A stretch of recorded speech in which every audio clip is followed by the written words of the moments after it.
Hi, this is Anna Bevan Gravely with NCFREE, and we're changing it up a little bit. We've typically been talking to those that are running for the North Carolina General Assembly and some business leaders. And today I have Stephen DiFiore, who is running for governor of North Carolina for the Libertarian Party. So, Stephen, thanks so much for joining us.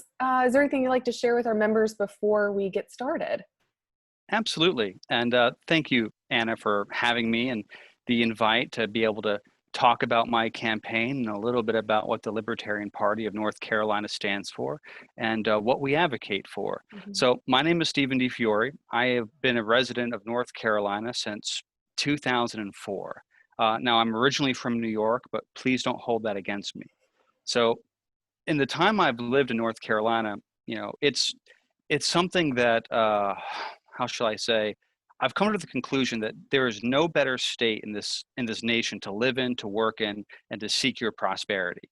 And my involvement with the Libertarian Party is to help try to make North Carolina better. So often we have best of intentions in government and in politics, but just as we see in free market competition, if you don't have a lot of different ideas competing with each other, you don't get the best products or solutions. And so right now, most people just have a choice between Team Red and Team Blue. There's not a whole lot of competition there.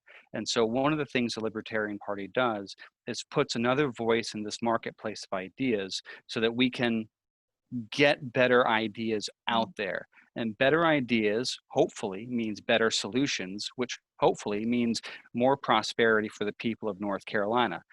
Better laws, better policies, just a better life for all. And as this is an election year, this is actually a ballot access year. So one of the reasons why the Libertarian Party runs a gubernatorial candidate, even though arguably it's a bit of a heavy lift, is we require a certain amount of votes in the state of North Carolina to remain viable as a political party. And so that is also part of why we run candidates at the higher levels. So that's both presidential races and gubernatorial races. And so that's the primary goal, to get good ideas for the people of North Carolina into the political zeitgeist, as it were, but also to help maintain our ballot access so that we can continue offering better ideas and solutions at the local level in a political format. Yeah, awesome. Thank you.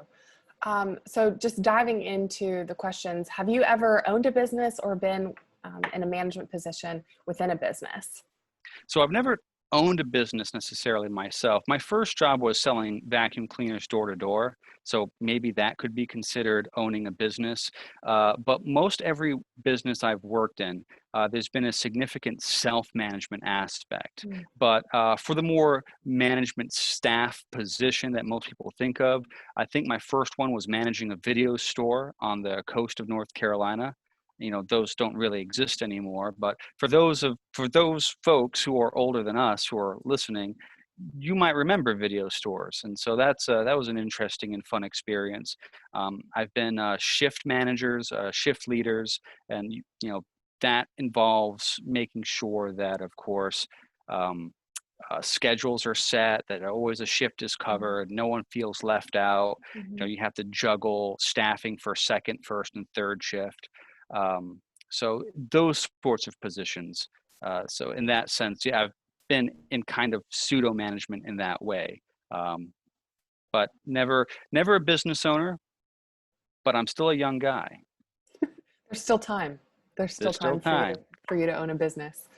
What would you say the current level of federal and state taxation is? Is it too high, too low, or just about right? So I would say that the level of taxation is a bit too high. Now, the state taxes are fairly low. I believe I have a little cheat sheet here just in case I forgot. Oh yeah, go for it. Yeah, I know, right? But I believe so the personal income tax in North Carolina is 5.25%. The corporate tax rate is 2.5%. And the state sales and use tax about 4.75%. I would honestly like to see a flat tax for everything, so everyone knows what they're going to pay in taxes.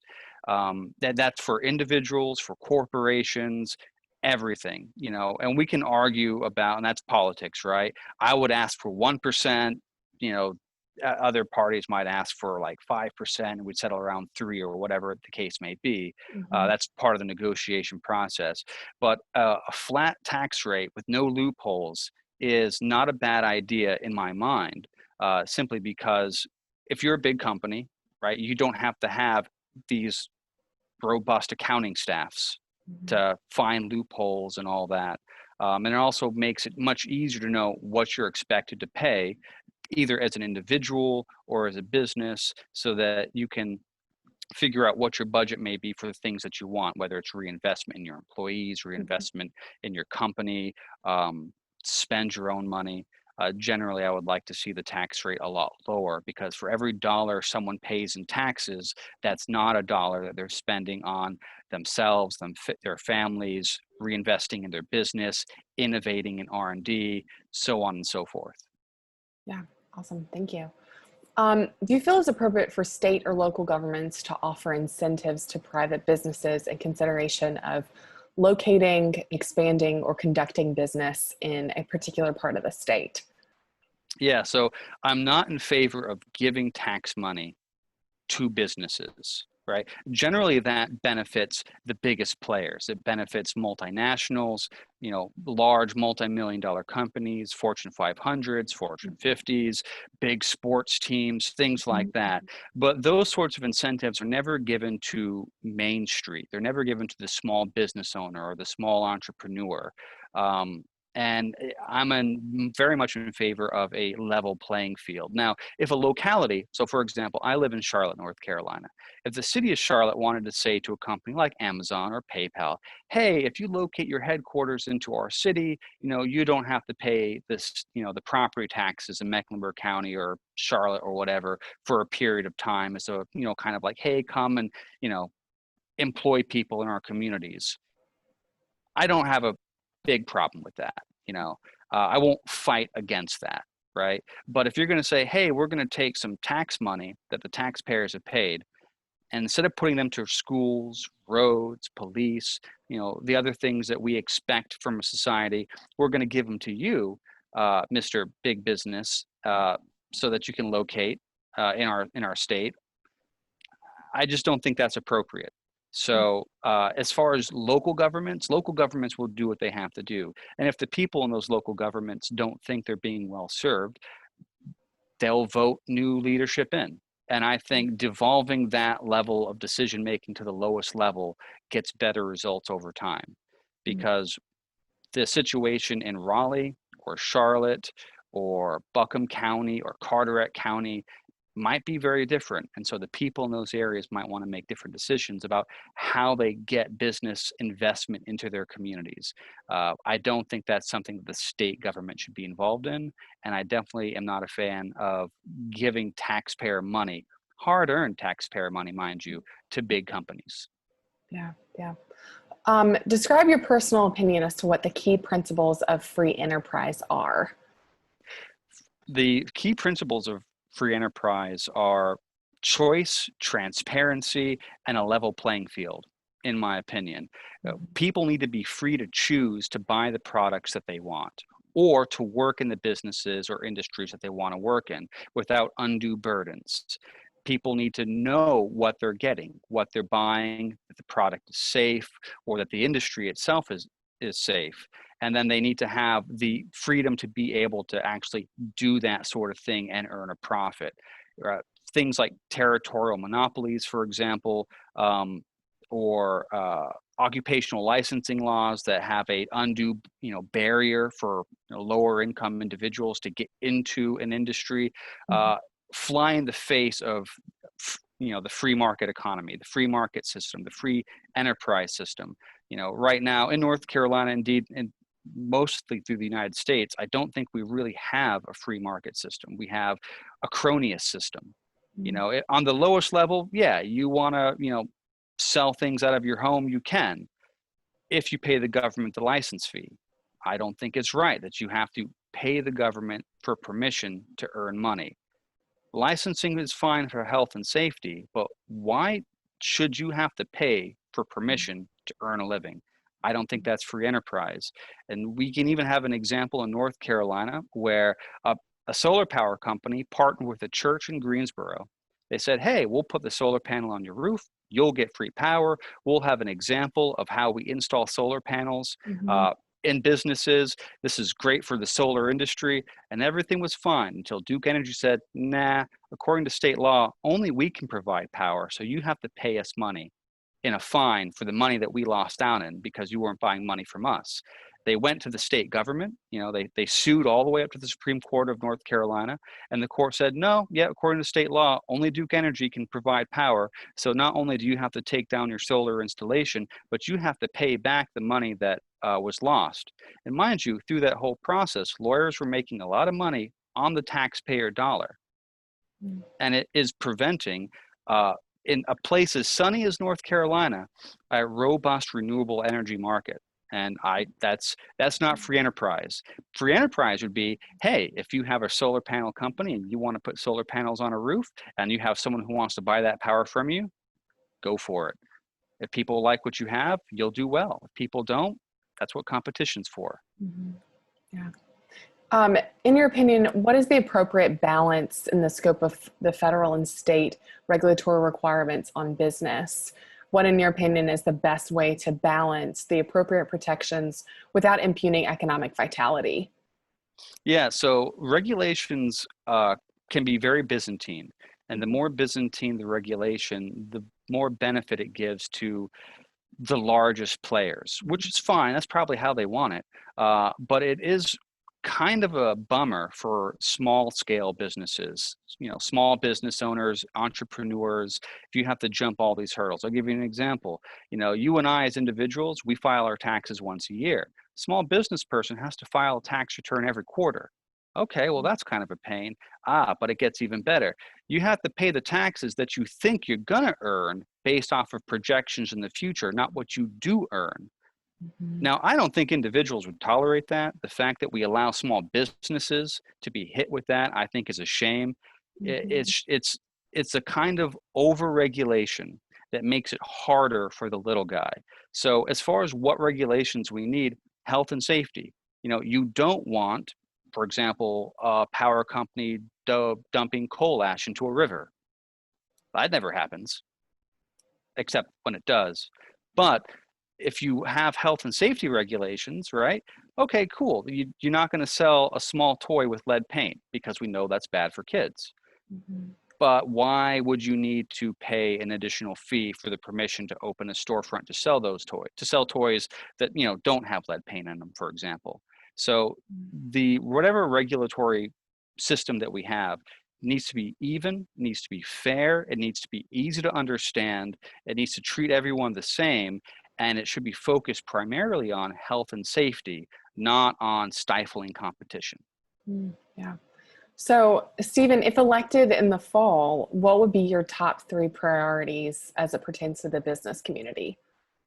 Well, some of the top priorities I have as it pertains to the business community would be to, this is topical, right? Because we have the COVID epidemic, right? Mm-hmm. A tax holiday for small businesses would be number one. We have a lot of businesses who've been told by the state government, you're not allowed to work. You're an unessential business. You're a non-essential employee. That's a heavy burden for a lot of companies, right? For a lot of small businesses, for a lot of people on Main Street. I think if the government's going to say you don't have permission to work because we deem it unsafe, then your obligations to pay the government its tax money also goes along with it. Because the idea that Raleigh would say, hey, you don't have permission to work, you're a non-essential employee, you're a non-essential business, but then they don't say which of your bills are non-essential, which of your taxes are non-essential. I don't think that's right. One thing that the government can do is say, small business tax holiday. You're a small business owner in North Carolina, don't worry about paying your property tax. Don't worry about paying your corporate income tax. Don't worry about paying your payroll tax for the state, because we understand that you've been given a big hit because of government action to deal with this crisis. We want you to be able to come back as strong as possible. So we'll do what we can to lower the overhead that you have on our side of things. Another thing that I would like to do, and this is in regards to bars and restaurants, is reform or abolish the ABC. The Alcohol Beverage Mhm. Commission has recently been weaponized against bars and clubs who go against the order, right? Who go against the shutdown. People say, hey, we need to earn a living. So we're going to open up. We're going to follow all the CDC guidelines that we can. And people are free to come into our bars and clubs or not, right? They have that free choice. Mhm. Mhm. And then the ABC says, well, maybe we'll reconsider your license to have alcoholic beverages in your establishment. Well, for a bar and club, that's where they make their money. Well, Mhm. that's a death sentence for a company. That is an organization like the centralized control ABC being weaponized against everyday North Carolinians. Mhm. So reforming that or abolishing it to a more decentralized model that promotes consumer choice is something I would definitely do. And from every bar and club owner I've spoken to, that would be a huge boon to their business model. Mhm. Right. And so then that Mhm. was then the third thing would be removing barriers to competition.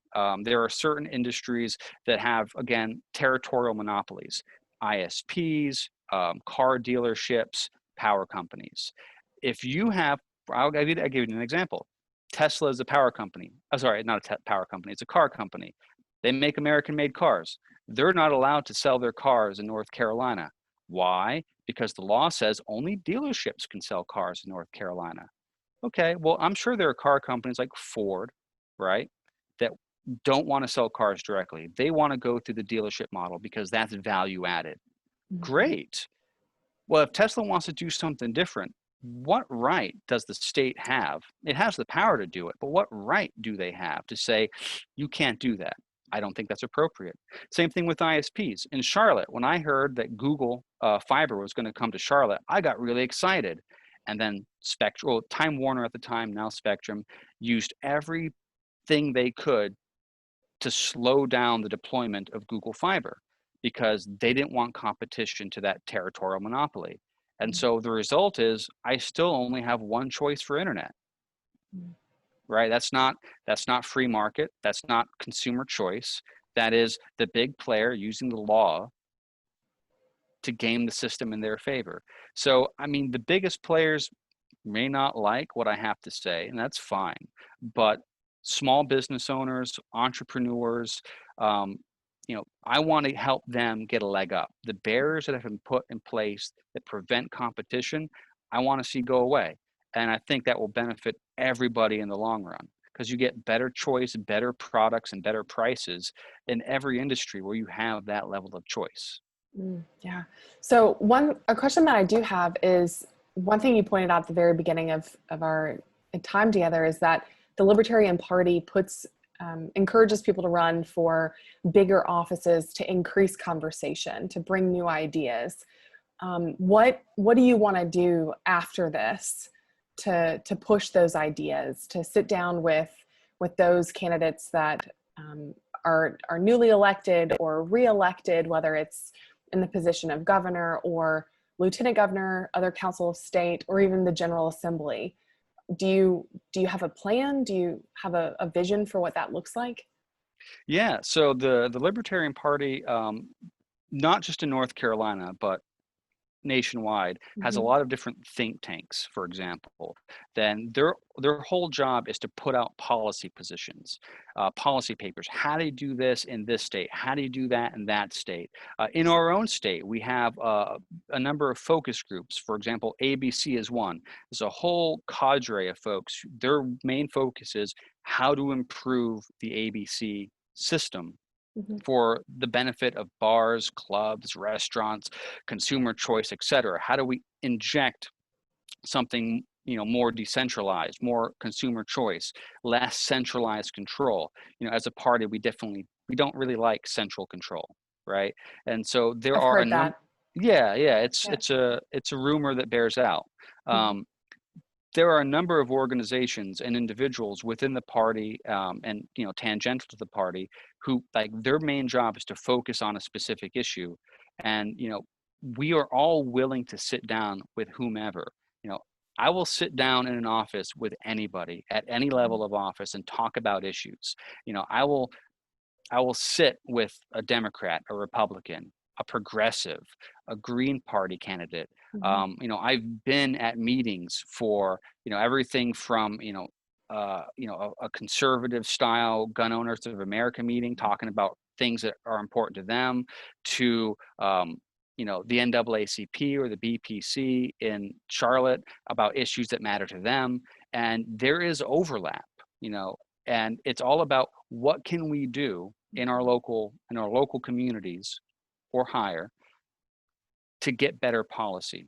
Yeah. And you know, having that conversation and providing a, a document like, here's a template for a law reform for, you know, removing territorial monopolies on ISPs. Here you go. I did all the hard work for you. You know, get with your folks and your caucuses over there, and you know, take out what you don't like, put in what you do like, and we'll get something that, you know, maybe we're not all happy with, but we can all kind of agree to, and that's what politics is. So regardless of how the vote goes in November, you know, the Libertarian Party, myself, people in the think tank organizations that are attached to us or that we attach ourselves to are always going to be there to have that conversation to try to move things forward in a better direction. Mm. And at least to me, it doesn't matter who's in office, right? It doesn't matter to me if it's team red or team blue. It really doesn't. What matters to me is that at the end of the day, we get a good policy that really helps the people of our state. Mm. That's what I care about. Yeah, yeah. Well, thank you so much for spending time with me and sharing more about yourself and your vision and the things that you really are passionate about with the members of NC3. Where can our members go to learn more about you?